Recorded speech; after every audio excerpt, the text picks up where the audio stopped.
बिस्मिल्लाहिर्रहमानिर्रहीम, अस्सलाम वालेकुम, सलाम लाहौर। सिटी 10 में मैं हूँ आपकी मेज़बान सीमन हाशमी, इस दुआ के साथ कि आपका आज का दिन अच्छे तरीके से गुजरे। मौसम अच्छा जा रहा है जी, और अब तो पूरा हफ्ता ही ये प्रेडिक्शन की जा रही है कि मौसम खुशगवार रहेगा। दूसरी जानिब ईद की छुट्टियाँ थीं और ईद की छुट्टियों में वन व्हीलर्स ने और जो भी मौत का खेल खेलते हैं, सड़कों पर मोटरसाइकिल के करतब दिखाते हैं, उनकी वजह से बहुत से एक्सीडेंट्स हुए, बहुत से हादसा हुए, बहुत सी कीमती जानें जो हैं वो ज़ाया भी हुई। आज की हमारी डेली सिटी 42 की लीड स्टोरी भी ये है। वन व्हीलर्स कम उम्र ड्राइवर्स ने क़यामत ढा दी, सड़कों पर मौत का रक्स, 24 अफराद जान की बाजी हार गए। उसके बाद दूसरी हमारी टॉप स्टोरी, ईद पर अक्सर इलाकों में पेट्रोल पंप्स बंद रहे, शहरियों को मुश्किलात का सामना।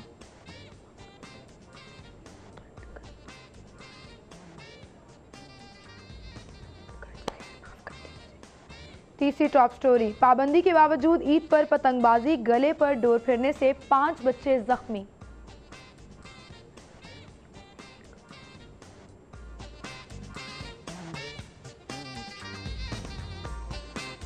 चौथी टॉप स्टोरी, हर जगह यकसा मयार का इलाज, दिल की अद्वियात और स्टंट की खरीदारी सेंट्रलाइज्ड करने का फैसला।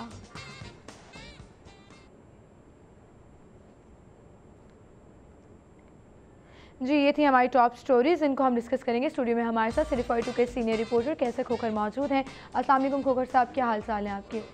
खोकर साहब, हमारी आज की लीड स्टोरी, सड़कों पर मौत का रक्स इन 3 छुट्टियों में, और 24 अफराद जो हैं वो जाँ बहक हो गए, और अभी भी छुट्टियां ही चल रही हैं क्योंकि वीकेंड आ गया। 2400 ज़ख्मी हुए, 24 अफराद जाँ बहक हो गए। क्यों ये जो अवेयरनेस है ये हमारे पास नहीं है कि कम उम्र ड्राइवर्स गाड़ियाँ नहीं चलाएंगे? ये बड़ी अफसोसनाक खबर है कि लाहौर शहर में जहाँ ईद का मौका था, खुशियों का मौका था, वहाँ पर मौत रक्स करती रही और 24 इंतहाई कीमती जानें। ये वो नौजवान हैं जो हमारा मुस्तकबिल थे, हमारी आंखों का नूर थे, और वो नौजवान जो है 24 जाँ बहक हो गए, जबकि 2400 के करीब जो है वो ज़ख्मी हुए। और यकीनन इनमें से बहुत से ऐसे भी होंगे जो सारी ज़िंदगी के लिए जो है ना अपाहज हो गए होंगे या सीरियस संगीन किस्म का ज़ख्मी हुए होंगे, शदीद ज़ख्मी जिनको कहा जा सकता है। मैं ये इस वक्त ये इस पर अफसोस के सिवा कुछ नहीं कर सकता कि लाहौर पुलिस ना तो डाकुओं को पकड़ सकती है, ना चोरों को पकड़ सकती है, ना दहशतगर्दों को पकड़ सकती है, ना बम धमाका करने वालों को पकड़ सकती है। चलो, वन व्हीलर वाले तो सड़कों पर नज़र आ रहे होते हैं, सामने बिल्कुल आंखों के सड़क पर जो है वो वन व्हीलिंग कर रहे होते हैं, इनको तो पकड़ा जा सकता था। और अगर पकड़ा जाता है तो फिर उनके छुड़ाने के लिए, सिफारिशें लेने के लिए सिफारशी लोग बहुत आ जाते हैं उनको छुड़ाने के लिए, तो इसके लिए एक तरीक़ाकार होना चाहिए।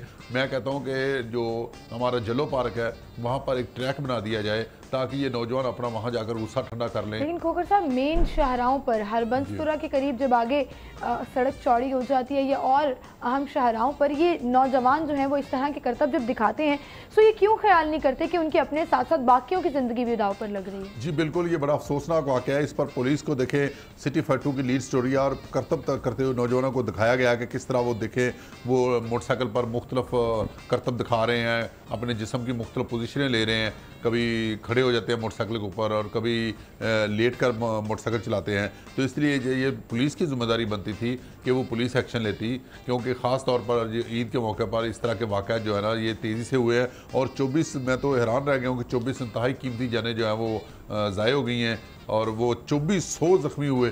इतने तो शायद कभी लाहौर शहर में कभी किसी बम धमाके में भी ज़ख्मी नहीं हुए होंगे 2400 इकट्ठे लोग जो इन 3 दिनों, ईद के 3 दिनों में हादसात का शिकार हुए। अच्छा, इसका सलूशन क्या है? आप पहले भी एक क्रैकडाउन किया गया था कम उम्र ड्राइवर्स के हवाले से ट्रैफिक पुलिस की जानिब से, और बहुत हद तक कंट्रोल हो गया था, लेकिन फिर उसके बाद उसको फॉलो अप उस तरह से नहीं किया गया। तो अब आप क्या समझते हैं इसका सलूशन क्या है? इसका सलूशन एक तो ये है कि जल्लो पार्क में एक इनको ट्रैक बना कर दिया जाए नौजवानों को, जहाँ पर जाकर ये वन व्हीलिंग कर सकें, अपना जो भी इनको अपने करतब दिखाने हैं वहाँ करतब दिखा सके और अपना गुस्सा भी ठंडा कर सकें, नंबर 1। दूसरा ये हो कि जो मेन शहरें हैं लाहौर की, वहाँ पर सिटी की ट्रैफिक पुलिस को और ज़िला पुलिस जो है या थाने वालों की जो पुलिस है, थाना पुलिस जो है, इनको चाहिए कि ये सख्त तरीन एक्शन ले, किसी को भी वन व्हीलिंग ना करने दें, ख़ास तौर पर ट्रैफिक पुलिस इस पर मुतरक रहे। ख़ास तौर पर एक अगर कोई वन व्हीलिंग करता है तो साथ वाले आने जाने जो साथ गुजर रहा उसके होता है, मोटरसाइकिल वाला, कार वाला, उसको भी वो नुकसान पहुंचाता है, उसको भी वो ज़ख्मी करने का बायस बनता है। लिहाजा ये तो किसी भी सूरत बर्दाश्त नहीं हो सकता और माँ बाप को भी कुछ ख्याल करना चाहिए और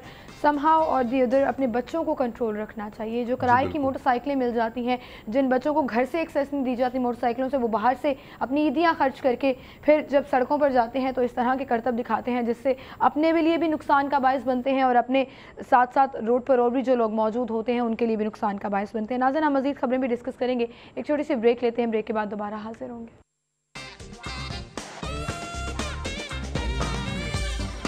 वेलकम बैक नाज़रीन, मज़ीद खबरें हम डिस्कस करेंगे। एक तरफ तो हम एक्सीडेंट्स की बात कर रहे थे जिसमें तकरीबन 2500 के करीब लोग ज़ख्मी हुए और 24 अफराद जाँ बहक हुए। दूसरी जानिब ईद पर रेस्क्यू 1122 को 20,000 बोगस फ़ोन कॉल्स मौसूल हुई हैं। ये क्या तरीक़ेकार हमने अपना लिया और हमारे एथिक्स कहाँ पर चले गए हैं, इस पर हम बात करेंगे। हमें स्टूडियो में एक और certified to senior reporter Imran Yunus ने ज्वाइन किया। अस्सलाम वालेकुम इमरान भाई, क्या हाल चाल है आपके? इमरान भाई, अभी खोखर साहब से हम बात कर रहे थे, ये जो मौत का करतब और मौत का रक्स करते सड़कों पर 24 अफराद जो हैं वो जाँ बहक हुए और 2400 के करीब ज़ख्मी हुए। ईद पर 1122 को भी बड़ी बोगस कॉल और 20,000, चले एक आधा हुआ कि आपको खदशा होता है कि शायद एक्सीडेंट हो गया तो आप कॉल करते, 20,000 बोगस कॉल। हमारे एथिक्स कहाँ चले गए? देखें सिमर, इसमें हमें ये चीज़ देखनी पड़ेगी कि अक्सर जब किसी रोड पे एक्सीडेंट होता है तो चूँकि रेस्क्यू 1122 के हवाले से लोगों का माइंड जो है वो, शहरियों का माइंड ये बन चुका है कि जब भी कोई एक्सीडेंट होता है हर बंदा जो है वो वहाँ पे कॉल करता है। नॉर्मली ये होता है कि एक एक्सीडेंट हुआ है, हम लोग वहाँ से गुजरे हैं, हमने भी कॉल कर दी, या जितने लोग वहाँ पे लाजमी कोई ना कोई जो है, तमाम लोग जो हैं वो दर्द रखते हैं दिल में और इस तमाम लोग जो है वो कॉल करते हैं। नॉर्मली ये होता है कि कई कॉल जो है वो उनके रिकॉर्ड में आती हैं और जब एक कॉल पे ही वो वहाँ पे पहुँच जाते हैं, बाकी भी लोग जो हैं वो कॉल्स कर रहे होते हैं। ठीक है, ये तो हो गया एक पहलू। और दूसरी बात, यकीनन कुछ लोग जो है वो मजाक के तौर पे, अगर आप ये देखें जो अभी आप थोड़ी देर पहले स्टोरी डिस्कस कर रही थी वन व्हीलिंग, देखिए लोगों को मीडिया के ज़रिए या अखबारात के ज़रिए जो है वो आगाही दी जाती है कि वन व्हीलिंग ना की जाए, उसके बावजूद लोग जो हैं वो वन व्हीलिंग करते हैं। लड़कों की बात करूँ जो कम उम्र होते हैं, छोटे होते हैं, तो मेरे ख्याल के मुताबिक ये बोगस काले होती है, ये नॉर्मली जो दोस्त होते हैं छोटे छोटे, वो एक दूसरे दोस्त को खुश करने के लिए नॉर्मली इस तरह की कॉल जो हैं वो करते हैं। और इस हवाले से देखें, बिल्कुल यही बात है और इसके लिए कोई स्ट्रिक्ट पॉलिसी जो है वो भी बनानी पड़ेगी कि बोगस कॉल जो होती है कम से कम एक आधी बार उनके खिलाफ एक्शन लिया जाए तो दोबारा वो बंदा कभी बोगस कॉल नहीं करेगा और ना ही किसी दूसरे को रेफर करेगा। हेल्पलाइन है ये जो किसी हादसे की सूरत में मिलाई जानी चाहिए और आप उसको खोखर साहब मजाक के तौर पर और 20,000 मरतबा। जी बिल्कुल, इसमें मैं समझता हूँ कि ज़्यादातर हमारे जो नौजवान हैं वो ख़ास तौर पर मोबाइल का मिसयूज़ करते हुए इस तरह की कालें करते हैं, शराब की वजह से भी कर देते हैं, शुगर की वजह से भी, और एक दूसरे के साथ बैठे हुए गपशप की सूरत में। लेकिन हमारे नौजवानों को चाहिए, दो चीज़ें उनको चाहिए। एक तो ये कि इस तरह की 15 पर कॉल करना या 1122 पर कॉल करना, ये बड़ी गैर अखलाकी हरकत है, ये बंद होनी चाहिए। इस तरह जो है वो फिर शेर आया वाली बात हो जाती है कि एक दिन शेर आ जाता है और वो आएंगे नहीं कि पता नहीं कॉल की वेरिफिकेशन चेक करते रहे और उतनी देर में लेट जब पहुँचेंगे तो वो पेशेंट जो ज़ख्मी होगा वो अल्लाह को प्यारा हो जाएगा। इसलिए इनको चाहिए कि इस तरह की हरकत ना करें, ये बहुत बुरी बात है। दूसरा ये कि वन व्हीलिंग जो है वो उससे भी बुरी बात है जहाँ इंसानी जान को ख़तरा होता है। तो ये दो चीज़ें जो है ना हमारे इस प्रोग्राम की वसात से अगर आज का ये मैसेज हमारा कन्वे उनको हो जाए तो ये नौजवानों को, ख़ास तौर पर जो लड़के हैं, स्टूडेंट हैं, तो वो बहुत बड़ी बात होगी कि वो इस पर अमल करें। बिल्कुल सही, इस चीज़ का जो है वो ख़ास तौर पर ख्याल रखा जाए।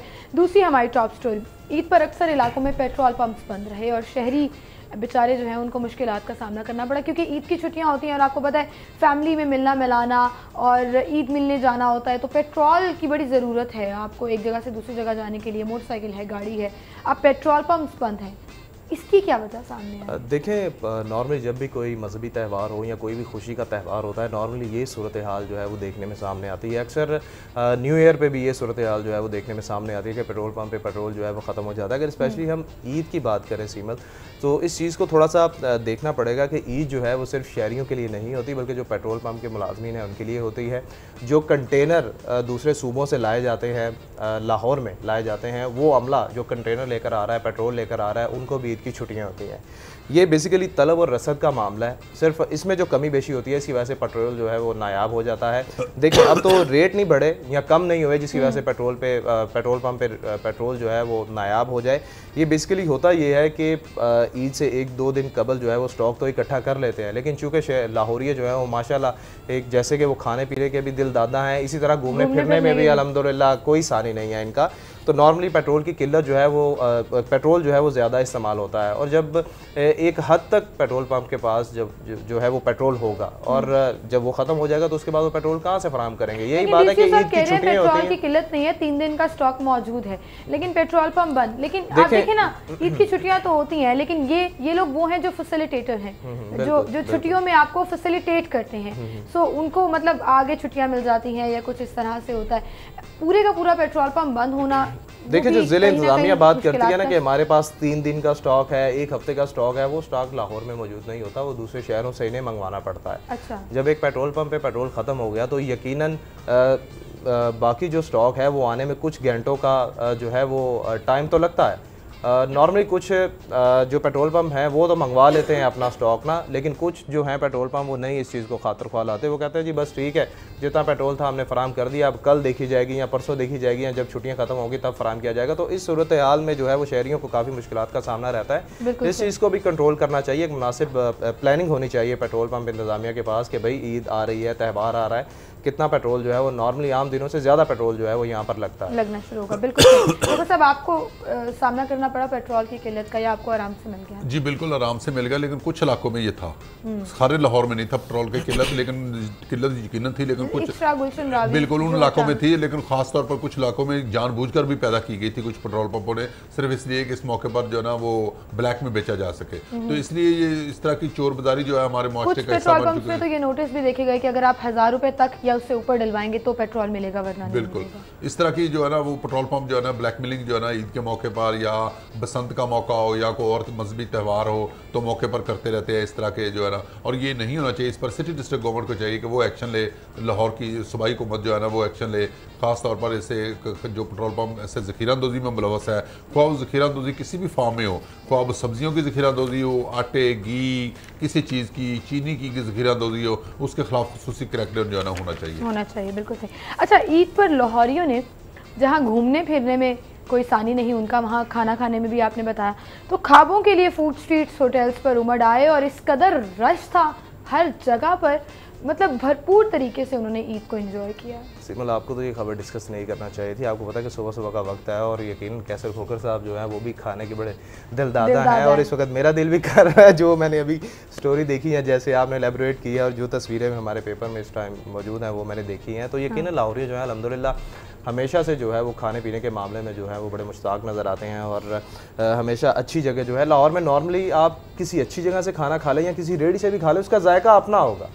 लिहाजा स्पेशली जब ईद हो और ऐसे त्यौहार हो तो नॉर्मली यही प्रेफरेंस दी जाती है कि एक खाना तो ठीक है फैमिली के साथ खा लिया, रवायती खाने खा लिए, घरेलू खाने खा लिए, फिर आपने फ्रेंड्स के साथ यकीनन बाहर जाना है, बारबेक्यू कर लिया या वटेवर इसी किस्म के कुछ और खाने जो है वो कर लिए, कोई ऐसी जगह आइडेंटिफाई कर ले जहाँ पे लाहौर का बेहतरीन खाना या बेहतरीन पकवान या बेहतरीन जायके का कुछ ना कुछ ज़रूर मिलता है। तो ये सूरत हाल है वो हमेशा की तरह इस मरतबा भी ईद पर देखने में सामने आई, और इस मरतबा सिमल मैं ख़ुद जो है चूँकि रिपोर्टिंग भी करते रहे और वैसे भी अपनी फैमिली के साथ घूमते रहे, तो देखा ये गया कि इस मरतबा फैमिलीज जो हैं वो ज़्यादा बाहर नजर आ रही है। होटल्स पे, बाहर रोड्स पे जो चेयर्स लगी होती है वहाँ पर, अगर आप लक्ष्मी वाली साइड, मैं तो लक्ष्मी वाली साइड पे गुजर हुआ, हालांकि वहाँ पर जो है वो तरक्याती काम जारी है, उसके बावजूद मैंने देखा कि रोड जो है वो बिल्कुल नामवार है, और वहाँ पर देखा कि फैमिलीज जो है वो चेयर रख के बैठी हुई हैं, बच्चों की बड़ी तादाद है, ख़वातीन हैं, और कोई वो मतलब कोई डर खौफ नहीं था, या ये नहीं था कि गर्दो गुबार होगा या यहाँ पर डेवलपमेंट का काम हो रहा है, ये सूरत हाल जो है वो नहीं, तो खूब एंजॉय कर रहे हैं। और ईद अल्हम्दुलिल्लाह मेरे ख्याल के मुताबिक बहुत अच्छी ईद इस मरतबा लाहौर ने एंजॉय किया, क्योंकि वेदर भी बहुत आला था। जी बिल्कुल लाहौर ईद बहुत ज़बरदस्त रही, ख़ास तौर पर जो है ना वो सिक्योरिटी के सख्त इंतजाम किए गए को, लेकिन जो वन विलिंग के वाले से जो आपने हमारी लीड स्टोरी है 24 जाँ बाक हुए, ये बड़ा एक कीमती नुकसान भी ईद के मौके पर हुआ, जहाँ पर हमारे लाहौरियों की ईद जो है ना वो बड़ी अफसोसनाक भी गुजरी कि 2500 लोग जो है ना वो जख्मी हुए। इतनी बड़ी तादाद तो आज तक नहीं सुनी, इतनी ज़्यादा तादाद में जख्मी हुए। और दूसरी जानिब खाने पीने में भी जो एक ख़बर आई वकास अहमद की ख़बर, गैर मयारी शौरमा खाने से जो 15 अफराद की हालत बिगड़ गई और चौकना खुदा में ये स्टूडेंट शौरमा था जिसके खाने से तबीयत ख़राब हुई और फिर उनको हस्पताल मुंतकिल किया गया। ऐसे हालात भी हैं कि जहाँ पर आप ईद जैसे मौक़ों पर भी उस चीज़ का ख्याल नहीं रखते और गैर मयारी चीज़ें जो हैं वो लाहौरियों को खिला रहे होते हैं। मेरे ख्याल के मुताबिक आयशा मुमताज़ जो हैं वो भी ईद की छुट्टियां जो हैं वो गुजार रही थी, शायद इस वजह से जो है वो ऐसी जगहों पे रेड जो है वो उनकी जानिब से ना की गई। देखें जो ये त्यौहार होते हैं, ईद हो गया, बसंत हो गया, या इसी किस्म के शब बराज हो गई, या जो भी त्यौहार होते हैं खुशी के, उस पर नॉर्मली ऐसे लोग जो हैं वो ज़्यादा एक्टिव नज़र आते हैं जिन लोगों का ना कोई मयार होता है, बस उन्हें ये मालूम होता है कि लाहौरिया जो है इन्होंने बस खाना ही खाना है, चाहे वो छोटे हों, बड़े हों, बच्चे हों, बूढ़े हों, इन्होंने खाना खाना ही। लाइक ये देखें कि जो ये स्टोरी देखी, यकीनन इससे काफ़ी जो है अभी खोगर साहब ने भी जैसे बात की कि एक तो वन विलिंग की सूरत हाल जो है वो ईद पे पैदा हुई, जो उससे अमवात हुई, 24-25 अमवात हुई और 2,500 लोग जो हैं वो, एक तो ये काबिल तकलीफ़ बात थी, और दूसरी ये सूरत हाल जो खाने से काफ़ी लोग जो हैं वो इससे बीमार हुए हैं और सूरत हाल जो है काफ़ी बिगड़ी है। तो नॉर्मली देखिए कुछ जहाँ पर अच्छे पकवान बनते हैं या अच्छा खाना जो है वो मुख्तलिफ रेस्टोरेंट्स या दीगर जो दुकानें फराहम करते हैं, वहाँ पर कुछ ऐसे लोग भी होते हैं जो सस्ती चीज़ें लेके या बासी चीज़ें लेके या गोश्त जो है वो ख़राब लेके बाद में वो शवारमा, नॉर्मली लोग शवारमे को ज़्यादा पसंद करते हैं क्योंकि वो रेडी टू कुक होता है और बस गुजरते हुए जी 1-2 शवारमे बना दें या 10-12 बना दें फैमिलीज़ के लिए, उठाए जी, और वो सस्ते के चक्कर में मयार का बिल्कुल ख्याल नहीं रखते, क्योंकि अक्सर खोगर साहब सड़क पे मुख्तलिफ जगह पे बैनर्स नज़र आ रहे होते हैं कि स्टूडेंट शवारमा या छोटा शवारमा, बड़ा शवारमा 30 रुपये 40 रुपये, सो वो सस्ता करने के चक्कर में मयार जो है, हाँ 2 ले 1 फ्री, इस तरह की चीज़ें अट्रैक्टिव बनाते हैं लोगों के लिए। इस दौरान जो जब इस तरह की बात होती है तो गैर मरी चीज़ जो है ना यकीनन जो है ना वो बिकती है, फरोख्त होती है, सेल होती है, लेकिन हमें चाहिए कि क्वालिटी की चीज़ों पर इस तरह के लोगों को डिस्करेज करे जो इस तरह के लोग करते हैं कि एक लें और दूसरा फ्री लें। इस वाले सब उन लोगों के लिए जो अफोर्ड नहीं कर सकते, ये एक अट्रैक्टिव ऑफर हो जाती है और फिर वो उस चीज़ की तरफ जो है वो लपक पड़ते हैं। वो भी उसका एक पहलू है, बिल्कुल, और कानूनी कार्रवाई होनी चाहिए। कुछ लोग ऐसे हैं जो मयार नहीं देखते, सिर्फ कीमत देखते हैं कि ठीक है यार 60 रुपये में आपको 3 शवारमे मिल रहे हैं या 80 रुपये में 3 शवारमे मिल रहे हैं तो ठीक है हम ज़्यादा खा लेंगे। कई इसमें जो है वो देखा जा सकता है कि कई पहलू जो हैं वो इसमें हो सकते हैं, गुर्बत हो सकती हैं या शुगर हो सकता है या वैसे एक लालच हो सकती है, तो ये सारी चीज़ें जो हैं वो फिर बिल्कुल सही, उसका ख्याल रखना चाहिए। अच्छा, ईद पर एक और चीज़ जो बहुत ज़्यादा देखी गई कि पतंगबाजी पर पाबंदी थी और पतंगबाजी करने के दौरान जो जैसे कटती है और डोर सड़कों पर आ जाती है, गले पर डोर फिरने से 5 बच्चे जो हैं वो ज़ख्मी हुए। देखिए सिमल, हम भी बचपन में जो है इस पतंगबाजी किया करते थे और बड़े शौक़ से किया करते थे, तब ऐसे वाक़यात जो हैं वो नहीं होते थे। जब से इसमें पतंगबाजी में भी एक जिद्दत आई, चूँकि मैं तो एक बहुत अच्छा खिलाड़ी रहा हूँ इस पतंगबाजी के हवाले से, लिहाजा मैं इस चीज़ को ज़्यादा बेहतर तरीके से जानता हूँ। स्पेशली ये डोर जो है ये भी मुख्तलिफ़ किस्म की होती है। एक डोर तो वो होती है जिससे आम पतंग उड़ाते हैं, बचपन में हम उड़ाया करते थे, वो डोर जब भी किसी चीज़ से लगती है, बॉडी से लगे या किसी भी चीज़ से लगे वो टूट जाती है। एक डोर जिसको केमिकल डोर कहा जाता है वो होती है, उसको आप जितना मर्जी खींच ले वो आप तोड़ नहीं सकते, तो वो जब फिरती है तो वो हर चीज़ जो है वो उड़ा के रख देती है। एक अजीब किस्म का शीशा इस्तेमाल किया जाता है। और अगर आप बात करें लाहौर में पतंगबाजी की, तो पतंगबाजी हर जगह सिमल हो रही है। आप संडे को देख लें, मैं अल्लामा इकबाल टाउन में रहता हूँ, आप समनाबाद अल्लामा इकबाल टाउन के एरिया में संडे को आ जाएँ, वहाँ पर पतंगबाजी जो है वो जारी रहती है।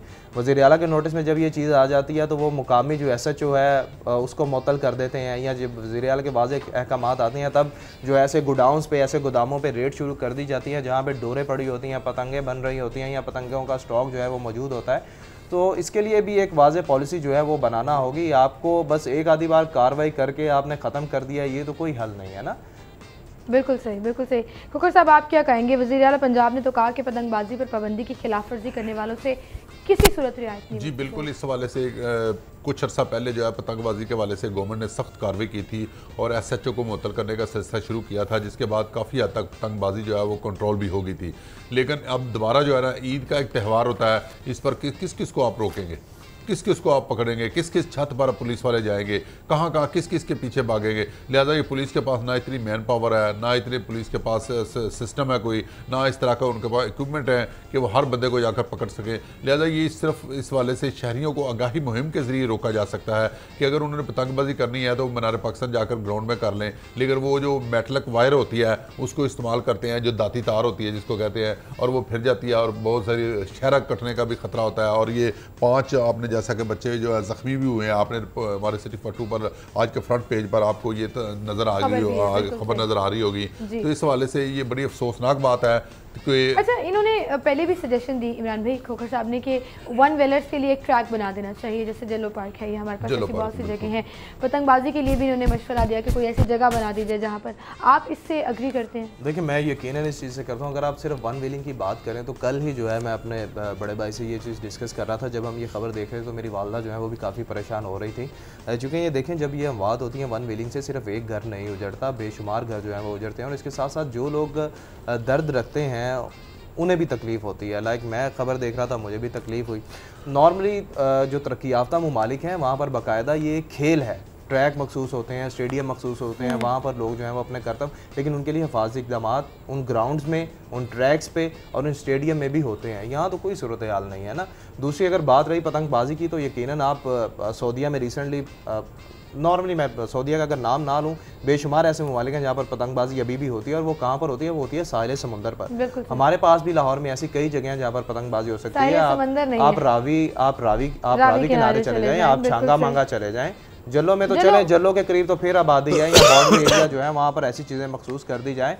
तो ये खेल, जैसे कि मैंने पहले कहा कि ठीक है, इसके कोई एहतियाती तदाबीर होनी चाहिए, कोई रूल्स एंड रेगुलेशन होने चाहिए। सबसे पहले तो वो जो केमिकल डोर है ना, उसका खात्मा करना चाहिए। वो अभी भी किसी ना किसी तौर पर बाज़ारों में अभी भी फ़रोख्त हो रही है, चाहे वो डोर के नाम से ना हो लेकिन किसी और धागे के तौर पर इस्तेमाल हो रही है, लेकिन अभी भी मुख्तलिफ मार्केट्स में वो केमिकल डोर जो है वो अभी भी फ़रोख्त हो रही है। बिल्कुल सही। अच्छा, उस ज़माने में ऐसे नहीं हुआ करता था, वो बड़ी सॉफ्ट सी डोर हुआ करती थी, उससे भी हाथ ज़ख्मी होते थे। मुझे याद है जब बचपन में हम बसंत मनाया करते थे, लेकिन वो इस हद तक खतरनाक नहीं हुआ करती। लेकिन आप ये देखें कि वो जब त्यौहार होता था, यकीनन हम, चाहे कुछ लोग बुरा कहते होंगे, कुछ लोग अच्छा, लेकिन मैं तो अच्छा कहने वाला मैं हूँ। देखें, फैमिलीज इकट्ठी होती थी, और सबसे बड़ी बात यह है कि बैरून ममालिक से लोग स्पेशल यहाँ पर आते थे, इंडिया से आते थे, या दीगर जो मिडल ईस्ट है या दीगर जो ममालिक है वहाँ से लोग जो हैं वो पाकिस्तान में आते थे, लाहौर में आते थे। और अगर बात की जाए तो यहाँ पर कारोबार जो है वो भी वुसअत पाता था। होटलों की बात करें, खाने पीने की बात करें तो लोग खुश होते थे, छतों पर,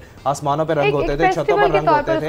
लेकिन तब मैंने जैसे पहले बात की कि वहाँ पे केमिकल डोर का इस्तेमाल नहीं होता था, अब होता है। अगर वो दाती तार और केमिकल डोर जो इमरान भाई ने कहा, अगर उसका इस्तेमाल ना हो तो पतंगबाजी कोई ऐसी बुरी बात भी नहीं है। ये हमारा एक अल्लाह शहर का एक फेस्टिवल है, लोग मनाते हैं, और ये सालों सालों से आ रहा है फेस्टिवल को, आज का नहीं, ये बड़ी पुरानी बात है। लेकिन ये बात जब इसमें आप जाकर वो करेंगे, एक नंबर वो दाती तार को इस्तेमाल करेंगे, केमिकल तार को इस्तेमाल करेंगे, तो जब ये इंसानी जिंदगी के लिए खतरनाक होगा तो इस वहाँ पर हमारा और सिटी फटू का कंसर्न भी होगा। अपनी नाकामी छुपाने के लिए हुकूमती इदारों की जानिब से या हुकूमत की जानिब से आप जनाब जो तफरीह के मौके हैं वो बजाय देने के बजाय आप खत्म करते चले जा रहे हैं आहिस्ता आहिस्ता। ये तो कोई सूरत हाल नहीं है ना। अब देखें, किसी इलाके में बच्चा कोई जख्मी होता है, ज़रा जाके SHO को मुअत्तल कर देते हैं। भाई SHO को मुअत्तल, ये कोई हल नहीं है। ठीक है, आप बरी जिम्मा हो गया, SHO को मुअत्तल कर दी, ये तो कोई सूरत और आपने उसको हिफाजती इकदाम नहीं किए नेक्स्ट टाइम ताकि वो हादसा पेश ना आए। अच्छा, जहाँ ख्वाबों के लिए लाहौरी घरों से निकले और खाना खाने निकले, वहीं पर पार्क्स और बागों में बहुत रश रहा। जलो पार्क की बात कर लें, जलानी पार्क और गुलशन इकबाल पार्क जो एक अफसोसनाक साने का शिकार भी हुआ। लाहौरियों ने अपनी ज़िंदा दिली का खुलकर सबूत दिया और हमारी सिक्योरिटी फोर्सेस पर ट्रस्ट किया, और अल्लाह का शुक्र है कि लाहौर पुलिस ने जो अपनी ड्यूटी सर अंजाम दी, इसमें वो कामयाब रहे कि वो उनका ट्रस्ट जो है वो बहाल रख सके। बिल्कुल जी, देखें अल्हम्दुलिल्लाह हम जिंदा कौम है। जब भी कोई ऐसे वाक़यात होते हैं दहशतगर्दी के, तो सिर्फ इदारे ही नहीं बल्कि तमाम लोग जो हैं वो इस दहशतगर्दी के ख़िलाफ़ जो हैं वो सड़कों पर निकल आते हैं और हुकूमत का भी साथ देते हैं। और ये सूरत हाल जो है वो आपने कल हम बात करें तो काबिल सताइश है। कल लाहौर पुलिस के जो भी इक़दाम थे स्पेशली सिक्योरिटी के हवाले से, हम भी मुख्तलिफ पार्क्स में गए हैं सिक्योरिटी को देखने के लिए, तो यकीनन वहाँ पर इंतज़ाम जो थे वो काफ़ी बेहतर थे और लोग उसी तरह ही उमड़े हैं इन पार्कों की तरफ जैसे पहले निकला करते थे। अगर बात करें गुलशन इकबाल पार्क की, तो कल स्पेशली हमने भी वहाँ का विज़िट किया कुछ फ्रेंड्स ने, सिर्फ यही सूरत हाल देखने के लिए कि यार जो ब्लास्ट हुआ था उसके बाद अब क्या सूरत हाल है। तो वहाँ पे बेतहाशा रश था, लेकिन ये बात करें कि वहाँ पे सिक्योरिटी के इंतजाम जो थे वो काफ़ी बेहतर थे। सिक्योरिटी के इंतजाम काफ़ी बेहतर थे। इसका मतलब बच्चों ने और फैमिलीज़ जो पार्क्स में गई थी, खोखर साहब, उन्होंने काफ़ी इंजॉय किया। जी बिल्कुल, जो सिक्योरिटी का जो तहफ़्फ़ुज़ है वो तो हर शहरी का एक बुनियादी हक है। जब एक शहरी एक टैक्स देता है, इस मुल्क का शहरी है, जब पुलिस वाले तनख्वाह लेते हैं तो वो हक है कि वो सिक्योरिटी के फ़राइज़ भी सख्त तरीके से अंजाम दे और सिक्योरिटी पर किसी किस्म का कंप्रोमाइज़ नहीं होना चाहिए। लेकिन इस हवाले से ये शहरियों को भी चाहिए कि वो अपने इर्द गिर्द माहौल पर नज़र रखें, अपनी सफ़ों के अंदर, अपने महल्ले के अंदर, गली के अंदर कोई मशकूक शख्स आए, कोई मशकूक किराएदार आए, कोई इस तरह का कोई लोग आकर किराएदार लेकर मशकूक हो तो फौरी तौर पर पुलिस को इत्तला करे, महल्ले की कमेटियाँ बनाए अपनी, और महल्ले की सतह पर जो है ऐसे दहशतगर्दों पर, ऐसे मशकूक शख्स पर या ऐसे जो अमन के दुश्मन लोग हैं उन पर नज़र रखी जाए। बिल्कुल सही, ये बहुत ज़रूरी होता है। दूसरी जानिब शाही कला देखने आने वाले सयाहों की तादाद में रिकॉर्ड इजाफा किया गया और फिर ईद के दिनों में फ़िज़ा भी रिपोर्टिंग करती रही कि ज़ू में और ज़ू सफारी में जो है वो तादाद जो लाहौरियों की उमड़ आई, और कल ख़ुद भी मुझे जाने का इत्तफ़ाक़ हुआ उस साइट पर, और इस कदर रश था बाहर, लॉरेंस गार्डन के बाहर तो था, ज़ू के बाहर भी इस कदर रश था कि लोग बस छुट्टी आज ही है और उन्होंने ज़ू सारा जो है वो आज ही देख लेना है। देखिए, सिर्फ मैं लाहौरियों की इसके साथ साथ जो दीगर शहरों से लोग आते हैं, लाइक कसूर हो जो इसके मुल्का शहर है, शेखुपुरा हो गया, ननकाना साहब हो गया, गुजरांवाला हो गया, कसूर हो गया, स्पेशली वहाँ से भी लोग जो हैं वो ईद पे लाहौर ज़ू को या दीगर जो लाहौर के तारीख़ी मकामात है उसको देखने के लिए सिमल यहाँ पर लाहौर में आते हैं। और कल जो सूरत हाल शहर की रही ट्रैफ़िक के हवाले से अगर बात की जाए तो मैंने ये देखा कि मुख्तलिफ़ जगहों पर ट्रैफ़िक तो जाम थी लेकिन लोग परेशान नहीं थे, लोग खुश थे। बेसिक वजह उसकी यही थी कि ईद थी, त्यौहार था। और अगर बात करें इन पार्क्स की, लाहौर चिड़ियाघर की, तो रश जो है वो काफ़ी ज़्यादा था। स्पेशली लोग, बच्चे जो हैं वो ज़िद करते हैं कि जब उनकी छुट्टियां हो, चाहे वो संडे हो या स्कूलों से छुट्टियां हो या स्पेशली ये जो ईद का त्यौहार है ये हो, तो बच्चे ज़्यादा प्रेफरेंस देते हैं ऐसी जगहों को जहाँ पे जानवर वगैरह और झूले हों। लेकिन इसके साथ साथ मैं ये भी बात करना चाहूँगा कि अभी मज़ीद जो है वो ज़रूरत है लाहौर में तफरीही मुकामात की। अगर हम बात करें लाहौर ज़ू की तो उसमें ऐसा ऐसा जानवर जो है वो ख़त्म होते चले जा रहे हैं। हम बच्चों से बात करें, रिपोर्टिंग करें तो बच्चे मुतालबा करते हैं कि जी जो जानवर यहाँ पे मर जाता है वो दोबारा लाया नहीं जाता, और ऐसे ज़ू की और ज़रूरत है। यहाँ तो इसे एक्सटेंड किया जाए।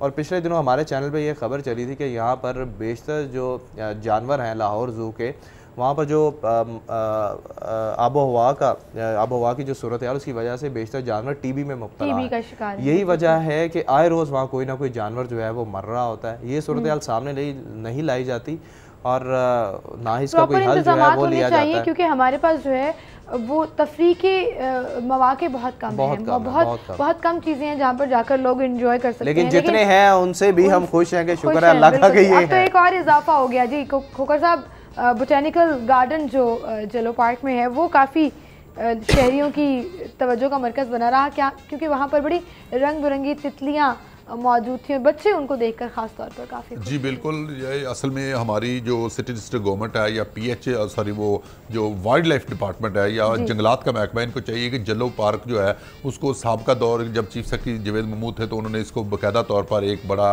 एक रिक्रिएशन का जो है ना जगह बनाने के लिए काम भी किया था यहाँ पर जलो पार्क में। लेकिन बाद में वो दरमियान में काम छोड़ दिया गया। जलो पार्क में बहुत ऐसी वसी जगह पड़ी हुई है जहाँ पर पूरे लाहौर के शहरियों के लिए, क्योंकि ये चिड़ियाघर, ज़ू सफारी ये बहुत छोटी जगह हो गई हैं। जलो पार्क की जगह को वहाँ पर वो ऐसी जैसे आपने ये छोटा सा एक यानी कि वो रखी, वो क्या रखी, वो परिंदे रखे तो उस वजह से वो लोगों ने जाना शुरू कर दिया जलो पार्क में। देखिए इस तरह के छोटा सा जानवर भी रखे इस तरह वो अगर छोटे छोटे इस तरह के और इवेंट वहाँ क्रिएट की जाए और इस तरह के रिक्रिएशन के मौके पैदा किए जाए तो शहरियों की बहुत बड़ी तादाद जो है जलो पार्क भी जाना शुरू कर देगी और जलो पार्क भी आबाद हो जाएगा। और हमारे पास अच्छी खासी जगह और उससे ये एक फायदा होगा कि जो जलो पार्क का जो शुमाली लाहौर का इलाका है वहाँ पर जो हुकूमत की भी नज़र पड़ेगी, वहाँ तरक्याती काम भी होना शुरू हो जाएंगे, वहाँ पर जो आबादी का जो बोझ है वो भी कम होना शुरू हो जाएगा और वहाँ पर जो सड़कें टूटी हैं वो भी बनना शुरू हो जाएंगी। इसलिए हुकूमत को चाहिए कि जलो पार्क जी 450 एकड़ टोटल ये जगह है खोखर साहब, जिसमें अगर बात की जाए कुछ हिस्सा तो जो है वो वाइल्ड लाइफ के पास है, कुछ जो है वो जंगलात के लिए है। पिछले 2 साल से दोनों महकमे जो हैं वो मास्टर प्लान तो बना रहे हैं लेकिन वो सिर्फ फाइलों की हद तक है। हमेशा यहाँ का डीजी चेंज हो जाता है या सेक्रेटरी चेंज हो जाता है। सेक्रेटरी जंगलात की अगर हम बात करें, या सेक्रेटरी चेंज हो जाता है या डीजी वाइल्ड लाइफ चेंज हो जाता है, वो मनसूबे जो है फाइलों की नज़र रह जाते हैं। फिर नया डीजी या नया सेक्रेटरी आता है तो वो फिर अगर हम जलो की बात करें तो जलो भी एक बहुत खूबसूरत तफरीह की जगह है। वहाँ पर ना सिर्फ बेशुमार जानवर हैं, परिंदे हैं, बल्कि वहाँ बोटिंग की सहूलियात भी मौजूद है। और अगर बात करिए बोटेनिकल गार्डन की, तो ये एक बड़ा खूबसूरत इजाफा जो है, ये बिल्कुल नई चीज़ है शहरियों के लिए। और स्पेशली मजे की बात है यहाँ पे दर्जा हरारत 33 डिग्री सेंटीग्रेड होता है बोटेनिकल गार्डन। अच्छा, दैट्स अमेजिंग। लेकिन एक चीज़ जिस पे जो एक मंसूबा बनाया गया था कि क्यू गार्डन की तर्ज पर, लंदन के क्यू गार्डन की तर्ज पर जो एक पूरा एक वहाँ पे माहौल क्रिएट किया जाएगा, वो उस तरह से नहीं हो सका, उसको भी टेकअप करना चाहिए। और अगर वो मंसूबा अभी भी इन प्रोसेस है तो जल्द से जल्द उसको भी मुकम्मल किया जाना चाहिए, क्योंकि हम लाहौरी ऐसी चीज़ों को बहुत वेलकम करते हैं और पसंद भी करते हैं। कुछ मज़ीद खबरें भी हम डिस्कस करेंगे, एक छोटी सी ब्रेक लेते हैं नाज़रीन, ब्रेक के बाद दोबारा हाजिर होंगे। वेलकम बैक नाज़रीन, अगली खबर हम डिस्कस करेंगे। और हर जगह यकसा मयारिक इलाज, दिल की अद्वियात और स्टंट की ख़रीदारी सेंट्रलाइज्ड करने का फ़ैसला कर लिया गया है। ये हर तरफ स्टैंडर्डाइज चीज़ जब सेंट्रलाइज हो जाएगी तो फिर आप एक ही मयार का इलाज जो है वो हर जगह पर हासिल कर सकेंगे। कैसे देखते हैं? जी बिल्कुल, इस हवाले से मैं ये बताऊं कि ये बड़ी गलत पॉलिसी है सेंट्रलाइज करना, चीज़ें डिसेंट्रलाइज होती हैं। अगर एक राजनपुर के या डीजी खां के अस्पताल के एमएस ने एक स्टंट खरीदना है तो वो पहले तो लाहौर में आएगा खुद, फिर लाहौर में चिट्ठी भेजेगा, फिर आगे सेक्रेटरी साहब मसरूफ़ होंगे, फिर उनके परचेज होगी, उतनी देर में पेशेंट जो है ना वो अल्लाह के पास चला जाएगा। इसलिए ये जो सेंट्रलाइज करने की बजाय इनको चाहिए कि एक पॉलिसी जारी कर दें कि भाई ये कंपनी है, इतने रेट होंगे, ये क्वालिटी होगी, ये उसका म्यार होगा, ये उसकी वो सारी SOPs होंगे, तो आप जहाँ से मर्जी आपको खरीदने, आप मौकामी तौर पर राजनपुर का MS भी खरीदे, सरगोदे का भी खरीदे, अटक का MS भी खरीदे, रावलपिंडी का भी खरीदे, बजाज के सारी अगर चीज़ें सेक्रेटरी हेल्थ नहीं खरीदनी है तो फिर सेक्रेटरी हेल्थ जो है ना वो बाकी अस्पतालों के MS बंद कर दे। क्या वो अगर वो इतने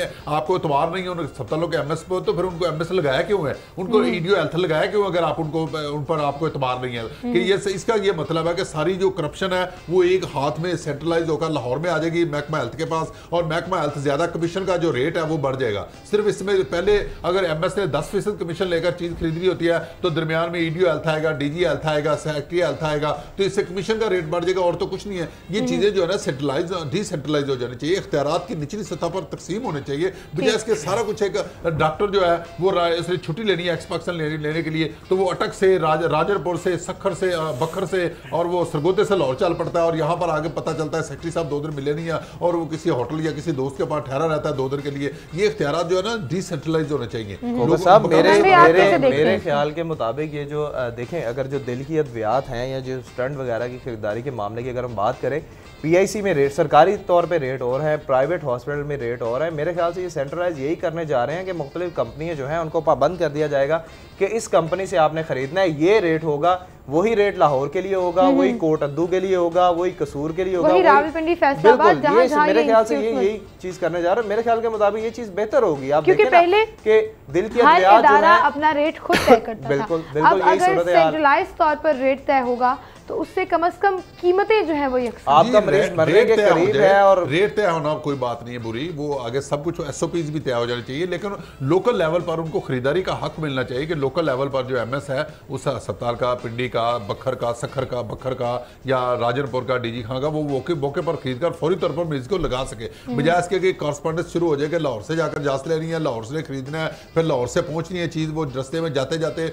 इस तरह का जो सिलसिला है ये बंद होना चाहिए। ये सेंट्रलाइज चीज़ों का ये मतलब नहीं कि सारे इख्तियारात जो है ना लाहौर में, जैसे इन्होंने ये किया पहले कि डॉक्टरों की जो PG ट्रेनिंगशिप है वो अस्पतालों के MS से लेकर सेक्रेटरी हेल्थ ने अपने पास ले लिया है। अब उसके ये है कि वो पहले इम्तिहान लेगा, इम्तिहान लेकर लंबा चौड़ा प्रोसेस शुरू कर दिया गया है। पहले इससे ये था कि ये MS अपने तौर पर जो है ना मैनेज करते थे और अपने तौर पर करते थे। ये सारे इख्तियारात सेक्रेटरी हेल्थ या महकमा हेल्थ अपने पास लेने के बजाय इख्तियारात जो है ना निचली सतह पर तकसीम करें। होगा सर, मेरे ख्याल से थोड़ी सी कंफ्यूजन ये हो रही है, शायद आप ये चीज़ बताना चाह रहे हैं कि तमाम ख़रीदारी जो है वो सिर्फ लाहौर में होगी और किसी शहर में और किसी जगह पर नहीं होगी। मेरे ख्याल के मुताबिक ये कंपनी जो है वो एक रेट जो है वो तय कर दिए जाएंगे कि आपने कहीं से भी खरीदना है तो ये रेट है इसका, और इसी रेट पे मरीज को लगेगा। जी बिल्कुल, ये तो ठीक है, लेकिन सेंट्रलाइज का मतलब है कि सारे अगर लाहौर के मामला तो उनको ये सिर्फ कंपनी के साथ डील कर ले, बाकी लोकल लेवल पर जो है ना। अच्छा देखिए, खबर में भी लिखा है खरीदारी जो है वो सेंट्रलाइज होगी, लेकिन अगर इसको इस तरह से देखा जाए कि अगर खरीदारी सेंट्रलाइज हो जाएगी तो फिर इसका मतलब उनकी अवेलेबिलिटी भी उसी सेंटर से मुख्तलिफ जगहों पर की जाएगी। देखें, ये नॉर्मली हर हॉस्पिटल जो है या हर जो भी डॉक्टर है MS की, जिस खोकर साहब बात करेंगे, दीगर शहर जो है वो लाहौर आया करेंगे, उनके पास ऑलरेडी स्टॉक तो फिर होगा ना। ये इस तरह नहीं होगा कि दिल की अद्वियात जो है वो लेने के लिए वो लाहौर में आ रहे हैं, स्टंट अगर डालना है उन्होंने तो स्टंट लेने के लिए लाहौर आ रहे हैं। यकीनन मेरे ख्याल से अगर ये सेंट्रलाइज कर रहे हैं तो हर हॉस्पिटल के लिए, चाहे वो लाहौर से बाहर है या कहीं भी है, हर जो भी MS है वो अपना कोटा जो है वो रख रहा होगा। अगर उसके पास स्टॉक खत्म हो रहा है अद्वियात का या स्टंट का, तो वो पहले से आगाह करेगा उस कंपनी को, या कोई भी जो टीम बनेगी उसको पहले बता देगा कि मेरा कोटा जो है वो ख़त्म हो रहा है। असल चीज़ तो ये है कि जो मुख्तलिफ प्राइवेट डॉक्टर्स या प्राइवेट हॉस्पिटल जो है वो शहरियों की जेबें काटते हैं। और स्पेशली देखा ये जाए तो हमने भी कई ऐसे वाक़यात देखे हैं कि स्टंट के पैसे ना होने की वजह से मरीज़ जो है वो जाँ बाक हो जाते हैं।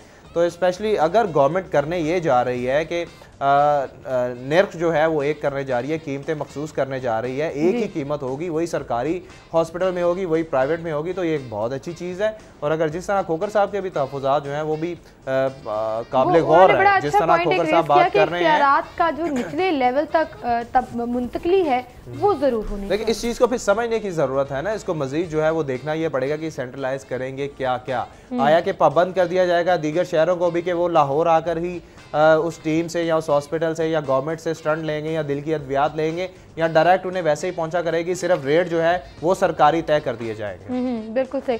अच्छा, कल ईद का तीसरा दिन था, कल और परसों गर्मी चुके थी, हब्स हो जाता है जब एकदम बारिश होती है, या उसके बाद नहर पर लाहौरियों के डेरे जो हैं वो नज़र आए और पूरी पूरी फैमिलीज़ वहाँ बैठी हुई थी और सस्ती तफरी से इंजॉय कर रही थी। देखिए ना, अब इसमें अब पब्लिक क्या करे, आप लिख के लगा देते हैं कि जी नहर में नहाना मना है, दफ़ा 144 नाफिज कर दी गई है, पकड़ दकड़ का निज़ाम शुरू कर दिया आपने। सरकारी सतह पे तो कोई स्विमिंग पूल यहाँ पर बनाए नहीं हुए, सरकारी सतह पे तो कोई ऐसी सहूलियात जो है गर्मी से बचने के लिए नौजवानों को फराहम नहीं की जा रही, शहरियों को फराहम नहीं की जा रही। तो ऑब्वियसली लोग जो हैं वो ठंडी और सस्ती तफरी के लिए नहर में कूदेंगे ना। नो डाउट ये भी सूरत हाल जो है वो देखने में सामने आती है कि कई मासूम छोटे छोटे बच्चे जो हैं जब वो डाइव करते हैं या वैसे नहा रहे होते हैं तो कई किसी जगह पे गहरा पानी होता है, वहाँ पर डूब के जाँ बाग जो है वो हो जाते हैं। इस सूरत हाल को भी देखना पड़ेगा।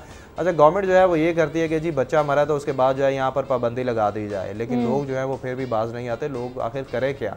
नॉर्मली लोड शेडिंग की पहले दिन तो बुरी सूरत हाल रही, लेकिन अगले 2 दिन जो है हमारे इलाके में तो लोड शेडिंग की बहुत अच्छी सूरत हाल रही कि बिजली गई, लाइट नहीं गई। पहले दिन गई थी थोड़ी सी देर के लिए, लेकिन जब वो पहले दिन भी नहीं गई। लोड शेडिंग हुई ईद पर आपके इलाके में? लोड शेडिंग हुई ईद पर? नहीं, बिल्कुल वो लोड शेडिंग रूटीन की होती रही जिस तरह वो पहले होती थी। कुछ स्पेशल लोड शेडिंग तो ईद के मौके पर नहीं। रूटीन की भी नहीं हुई, हमारे घर तो लाइट नहीं गई। नमाज के वक्त जो है थोड़ी देर के लिए लाइट गई थी, उसके बाद फिर ईद पे सुकून रहा जब टिकट्स वगैरह चले और फिर ये सूरत हाल। अच्छा, हम बात ये कर रहे थे नहर की, अगर बात करें तो लोग जो है वो मजबूर है। देखें ना, अब गर्मी जो है वो काफ़ी ज़्यादा होती है तो लोग जो है वो सस्ती तफरीह को तरजीह देते हैं। और सबसे मज़ेदार बात कि मुख्तलिफ इलाकों में, मुख्तलिफ टाउन्स में छोटे छोटे लेवल पर भी लोगों ने झूले लगाए हुए थे बच्चों के लिए, तफरीह के मौके जो है वो क्रिएट किए हुए थे, जो इस कल्चर का हिस्सा भी हैं। और बच्चे जो हैं उनकी ईद यही होती है कि जाकर ईदियाँ खर्च कराएं और एंजॉय करें। जी, टाइम बिल्कुल थोड़ा सा रह गया। हुकूमत ने कहा है कि वन व्हीलिंग भी नहीं होगी, पतंगबाजी भी नहीं होगी, नहर पर नहाना भी नहीं है, तो इसके लिए हुकूमत को चाहिए कि मुतबादल जो है वो जरूर फराहम करें। बिल्कुल सही, बहुत शुक्रिया खोकर साहब। इमरान भाई आप हमारे साथ मौजूद है। नाज़रीन, एक ब्रेक ले लेते हैं यहाँ पर। ब्रेक के बाद आप अना यूसुफ से हेडलाइंस जानेंगे और उसके बाद प्रोग्राम में दोबारा हाजिर होंगे।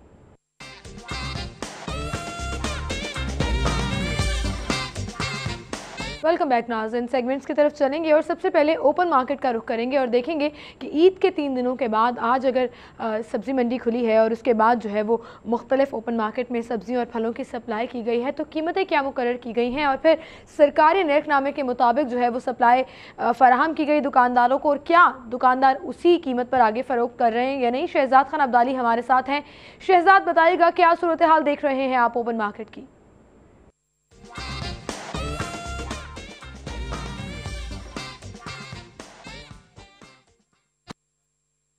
के भाव में शहजाद खान अब्दाली से राब्ता कर रहे हैं हम। शहजाद, बताइएगा आपको आवाज़ आ रही है, ओपन मार्केट की सूरत हाल क्या है? ईद उल फितर के बाद आज शहर की ओपन मार्केट में पहला वर्किंग डे है। सार्फिन की जानिब से पहले भी ये मुतालबा सामने आता रहा कि रमज़ान अल मुबारक में शह खुरनोश की कीमतों पर खुसूसी तौर पर रिलीफ दिया जाए। रमज़ान में तो ऐसा शहर की ओपन मार्केट में मुमकिन नहीं हो सका। आप ईद उल फितर भी गुजर गई है, लेकिन सूरत हाल जूँ की तूँ है। आज ईद उल फितर के बाद पहला वर्किंग डे है, लेकिन ज़िला इंतज़ामिया की जानिब से जो सरकारी नरखनामा ओपन मार्केट के अंदर फ्राहम किया जाता है वो आज फ्राहम नहीं किया जा सका। शहर के ओपन मार्केट में सार्फिन का ग्रां फरोशों के हाथों लौटने का जो सिलसिला है वो अपने पूरे अरूज पर है। सार्फिन की जानिब से बारहा ये मुतालबा सामने आता रहा कि जो प्राइस कंट्रोल कमेटियाँ हैं वो फाल किरदार अदा करते हुए जो ग्रां फरोशी है उसको रोकें, लेकिन इसमें ग्रां फरोशी को रोकने के लिए जो प्राइस कंट्रोल कमेटियाँ हैं वो अभी तक कामयाब तो नहीं हो सकी। अलबत्ता ये ज़रूर उन्होंने किया है कि ओपन मार्केट में जो सरकारी नरखनामा है जिसकी बुनियाद पे गाहक जो है वो सब्जी फरोशों से बहस तकरार करता है वही आज ओपन मार्केट के अंदर दस्तयाब नहीं है। शायद इंतजामिया बारिश का उज़र जाहिर करके ये सरकारी नरखनामा शहर की ओपन मार्केट में फ्राहम करने में नाकाम दिखाई दे रही है। तो इन हालात में प्राइस को कंट्रोल कैसे किया जाएगा। हम आपको बताता चलूँ कि जो मुर्गी का गोश्त है उसकी कीमत इंतजामिया की जानिब से 220 रुपये ईद उल फितर के अयाम में मुकर्रर की गई, लेकिन 300 रुपये तक फरोख्त होता रहा। आज चूँकि ओपन मार्केट के अंदर सरकारी नरखनामा मौजूद ही नहीं है तो इसलिए जो सब्ज़ी फरोश हैं, जो मुर्गी फरोश हैं वो मनमाने नरखों पर जो सब्जियां और मुर्गी का गोश्त है वो फरोख्त कर रहे हैं।